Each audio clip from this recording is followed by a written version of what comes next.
Hey, welcome back to the channel. Hope you guys are doing well. और आज के इस वीडियो में हम सीखने वाले हैं कि इंग्लिश में सेंटेंस या वाक्य किसे कहा जाता है। कुल मिलाकर 5 टाइप्स देखेंगे सेंटेंस के जो कि इंग्लिश ग्रामर में सबसे ज़्यादा यूज़ किए जाते हैं। तो वीडियो को एंड तक ज़रूर देखिएगा। चलिए वीडियो शुरू करते हैं। सो फ्रेंड्स, भाषा का उपयोग हम शब्दों के आदान प्रदान के लिए करते हैं। मतलब भाषा का उपयोग हम अपनी बात को रखने के लिए या फिर अपनी बात को समझाने के लिए करते हैं। तो इसी तरह से जब भाषा को लिखा या बोला जाता है तो हमें ज़रूरत होती है ग्रुप ऑफ वर्ड्स मतलब शब्दों के समूहों की। और जिन भी शब्दों के समूह का एक पूर्ण अर्थ निकलता है उसे हम सेंटेंस कहते हैं। मतलब भाषा को लिखने या बोलने के लिए हमें शब्दों के समूह की ज़रूरत पड़ती है और जिन शब्दों के समूह का पूर्ण अर्थ निकलता है उसे हम सेंटेंस या वाक्य कहते हैं। अंग्रेजी में इसकी डेफिनेशन हम कहें तो कहेंगे a group of words that makes a complete sense is called sentence. A group of words that makes a complete sense is called sentence. अब आइए जानते हैं इसके टाइप्स कितने होते हैं। सो फ्रेंड्स, 5 तरह के वाक्य, 5 तरह के सेंटेंस के टाइप्स होते हैं। पहला होता है, सबसे पहले हम बात करते हैं असर्टिव सेंटेंस की। असर्टिव सेंटेंस मतलब कि कथात्मक वाक्य या फिर स्वीकारात्मक वाक्य। दूसरा होता है इंट्रोगेटिव सेंटेंस मतलब कि प्रश्नवाचक वाक्य। तीसरा होता है इंपेरेटिव सेंटेंस मतलब कि आज्ञासूचक वाक्य। चौथा होता है एक्सक्लेमेटरी सेंटेंस मतलब कि विस्मयादि बोधक वाक्य। और पांचवा होता है ऑप्टेटिव सेंटेंस मतलब कि इच्छा सूचक वाक्य, जहां पर अपनी विश बताएं उस सेंटेंस को हम कहते हैं ऑप्टेटिव सेंटेंस। अब आइए देखते हैं एक एक करके इनकी डेफिनेशंस क्या होती है।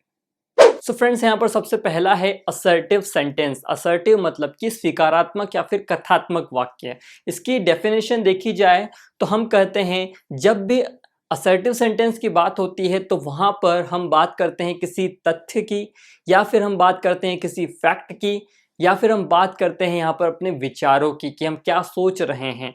उस सेंस में हम उसे कहते हैं असर्टिव सेंटेंस। जैसे अगर मैं कहूँ कि the earth is round, the earth is round मतलब पृथ्वी गोल है, ये एक फैक्ट है, इसलिए मैं यहाँ पर इसे असर्टिव सेंटेंस की हेल्प से कहूँगा द अर्थ इज राउंड।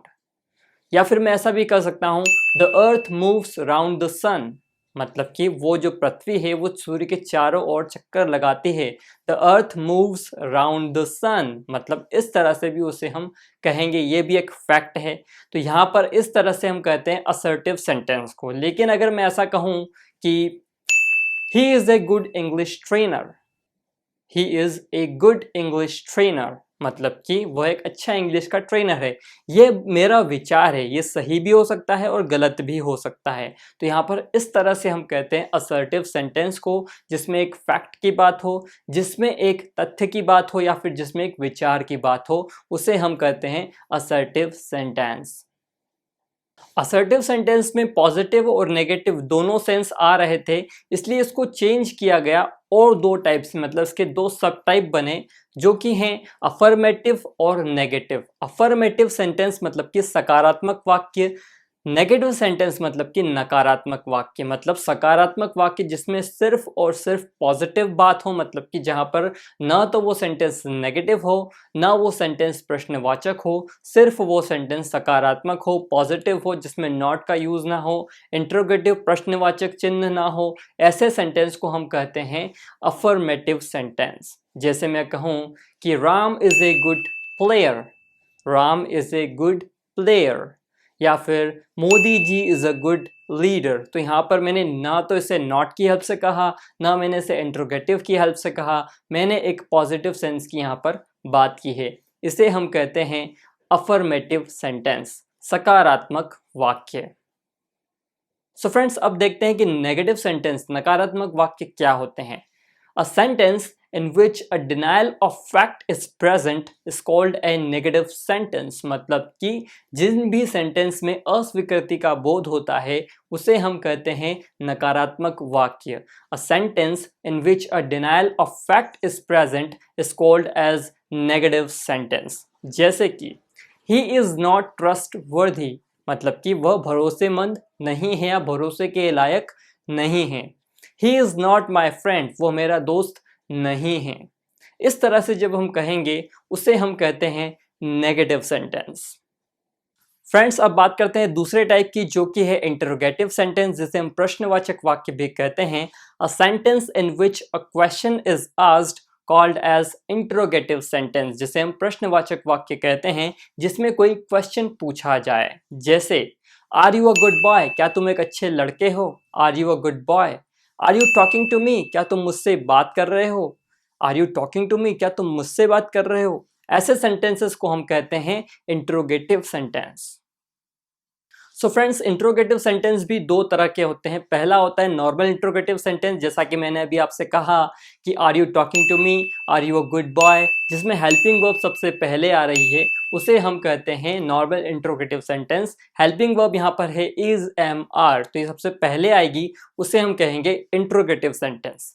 दूसरा होता है डबल इंट्रोगेटिव सेंटेंस, जिसमें WH वर्ड्स का हम यूज करते हैं, जैसे कि व्हाट, विच, वेयर, व्हेन।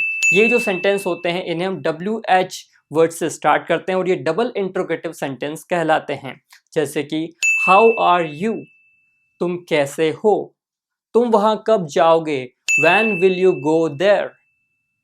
क्या तुम किस बारे में बात कर रहे हो? What are you talking about? तो ये जो सेंटेंसेस हैं, इन्हें हम कहेंगे डबल इंट्रोगेटिव सेंटेंस। तीसरा टाइप है हमारा इंपेरेटिव सेंटेंस, मतलब कि आज्ञा सूचक वाक्य। यहाँ पर आज्ञा सूचक वाक्य में हम डेफिनेशन कुछ इस तरह से कहेंगे कि a sentence which expresses order, command, request, advice is called as imperative sentence. मतलब उसे हम आज्ञा सूचक वाक्य कहेंगे, जिसमें हम आज्ञा की बात करें, जिसमें हम ऑर्डर की बात करें, जिसमें हम रिक्वेस्ट की बात करें, उस सेंस में हम कहेंगे उसे इंपेरेटिव सेंटेंस, मतलब कि आज्ञा सूचक वाक्य। जैसे, do your homework on time. Do your homework on time मतलब अपना जो होमवर्क है उसे समय पर करें। ब्रश योर टीथ, अपने दांत साफ करें। तो ये जो हम ऑर्डर दे रहे हैं, इसे हम कहेंगे इंपेरेटिव सेंटेंस। लेकिन यहाँ पर इंपेरेटिव सेंटेंस में हम कह रहे हैं कि यहाँ पर हम रिक्वेस्ट भी करते हैं, मतलब कि कृपया मुझे अपना पेन दें। Please give me your pen. तो यहाँ पर इस तरह से अगर हम कहेंगे तो उसे हम कहेंगे रिक्वेस्ट वाला फॉर्म। तो ये होता है आपका इंपेरेटिव सेंटेंस, जिसमें हम आज्ञा की बात करें या फिर रिक्वेस्ट की बात करें या फिर ऑर्डर, एडवाइस या इंस्ट्रक्शन की बात करें।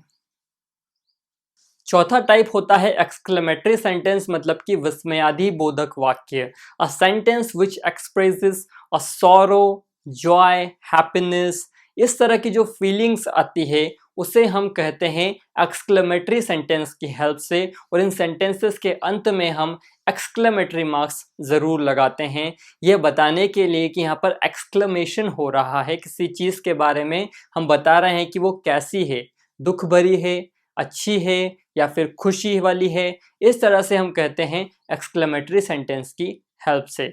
जैसे कि भारतीय टीम अगर मैच जीत जाती है तो भारतीय टीम के खिलाड़ी कहेंगे hurray we won the match, hurray we won the match, hurray. उसके बाद में हम लगाएंगे एक्सक्लेमेशन मार्क्स और उसके बाद हम कहेंगे we won the match, hurray we won the match. What a beautiful flower it is, मतलब कि कितना सुंदर फ्लावर है, कितना सुंदर फूल है। What a horrible movie it is, मतलब कि कितनी हॉरिबल मूवी है। How horrible the movie is, इसे आप इस तरह से भी कह सकते हैं, what a horrible movie it is या फिर how horrible the movie is, इस तरह से भी आप इसे कह सकते हैं। तो ये होता है आपका एक्सक्लेमेटरी सेंटेंस, मतलब कि विस्मयादि बोधक वाक्य। आखिरी टाइप की हम बात कर रहे हैं, जो कि ऑप्टेटिव सेंटेंस, मतलब कि इच्छा सूचक वाक्य। ऐसे वाक्य जिसमें हम इच्छा बताएं। A sentence that expresses wish is called as optative sentence. इच्छा सूचक वाक्य वो कहलाते हैं जिसके अंदर हम इच्छा की बात करें। जैसे, मे यू लिव लॉन्ग, मतलब आप लंबी लंबी उम्र जिए या फिर आप चिरंजीवी रहें। May you live long. May God bless you, भगवान आपको खुश रखे। May God bless you. तीसरा sentence, may God save her, मतलब भगवान उसे बचा ले, उसकी रक्षा करे। May God save her. तो ऐसे सेंटेंसेस को हम मे की हेल्प से कहते हैं और वो होते हैं हमारे optative sentences. So friends, this is all about sentence and its types. In the next video, we'll learn about parts of speech, how many parts of speech are there in English language. I'm winding up the session over here. We'll meet in the next video. Till then, goodbye.